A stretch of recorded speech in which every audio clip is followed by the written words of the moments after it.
Have you ever asked yourself why corporations exist? I'd like us to talk about that today because your answer to that question, especially if you are a worker, will or should change how you work. When I ask people why corporations exist, I often get answers that are far from the reason why they exist. Often I get people saying, well, corporations exist to create jobs. Sorry, that is the wrong answer. Corporations create jobs, but that is not their primary reason for existence. Corporations exist to provide a service or create a product for a profit. They exist to provide a service or a product for a profit.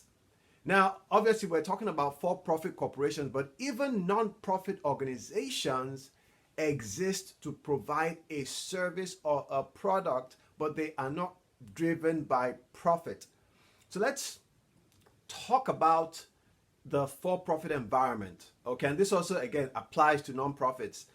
If you are an employee of a company, your understanding of the reason why your company exists should shape the way you work. Whatever it is your company exists to do, be it a product or a service, if you can help your corporation, your organization provide that service or product at a better value and increased value, you will always have a job. If you can help your corporation increase their profits or reduce their expenses, you will always have a job. It's all about the value you bring to the corporation.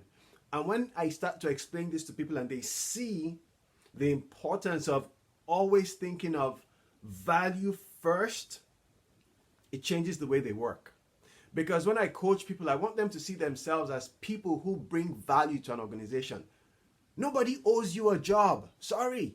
Nobody owes you a job. Jobs are created from delivery of the product or the service. If a job is needed, then a job is created. If value is seen in a position, then a job is created. I have seen companies hire people when they were not advertising a job. They didn't even know they needed a job. The person showed them the value of having them on board, and smart HR people, smart executives brought the person on because they saw the value the person had. So if you add value to an institution, to an organization, to a corporation, you will have a job. Your employment is tied to the value you bring. I'm going to say that again. Your employment is tied to the value you bring. When things are rough, in tight situations, when the economy is going south, those whose jobs are retained are those who add value. We may call them the essential workers, we may call them the needed workers. And listen, this applies to the CEO as and as well to the frontline worker. When a CEO stops adding value, they're gone. If a middle manager or a frontline worker stops adding value, they're gone. And sometimes the value is not based on what you are producing. It's really based on what you're producing relevant to what the industry needs at the time, which again takes us back to the importance of constantly developing our strengths, our abilities, and making sure we are relevant to the times.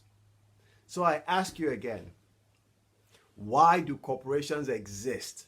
Do you know why your organization exists? And more importantly, do you know the value you bring?